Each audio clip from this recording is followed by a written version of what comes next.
Maximum স্টুডেন্টের ক্ষেত্রে কি দেখা যায় জানো, যে তারা একটা জিনিস যখন বুঝে না তারা টিচারের কইতে লজ্জা পায়, হয়তো বা ভয় পায় যে হয়তো বা কি টিচার তারা কি তারা বকা দিব জিজ্ঞেস করলে সেকেন্ড টাইম। এখন কিন্তু এগুলা নিয়ে আর কোনো টেনশন করতে লাগতো না, কারণ কি তোমরা লিগে আমি নিয়ে এসেছি একটা ভালো একটা টিউশন সেন্টারের খবর। এই টিউশন সেন্টারে কিন্তু নার্সারি থেকে ক্লাস 5 পর্যন্ত অল সাবজেক্ট পড়ানি হয় আর প্রপার গাইডেন্স সহ। আর এখানে কিন্তু শেষ না, তার পাশাপাশি কিন্তু ক্লাস 6 থেকে ক্লাস 10 এর স্টুডেন্ট আছো, তোমরা কিন্তু একদমই টেনশন করতে লাগবে না, কারণ কি এই টিউশন সেন্টারে বোথ সায়েন্স এন্ড আর্টস এর টিচার অ্যাভেলেবেল আছে একই সেন্টারে। এই টিউশন সেন্টারে কিন্তু বোথ সিবিএসসি এন্ড টিবিএসসি বোর্ডের স্টুডেন্ট পড়ানো হয়। যারা যারা ভালো একজন টিচার খুঁজতেছিল তারা লিগে কিন্তু এই টিউশন সেন্টারটা একদম পারফেক্ট।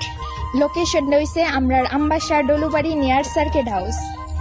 ইয়েনে কিন্তু পড়ার পাশাপাশি স্পোকেন ইংলিশও শেখানো হয়, যেটা গ্যারেন্টি সহকারে।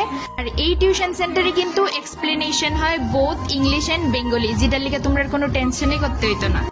আর যারা জুনিয়র স্টুডেন্ট আছে তারারে কিন্তু স্পেশাল কেয়ার করা হয়।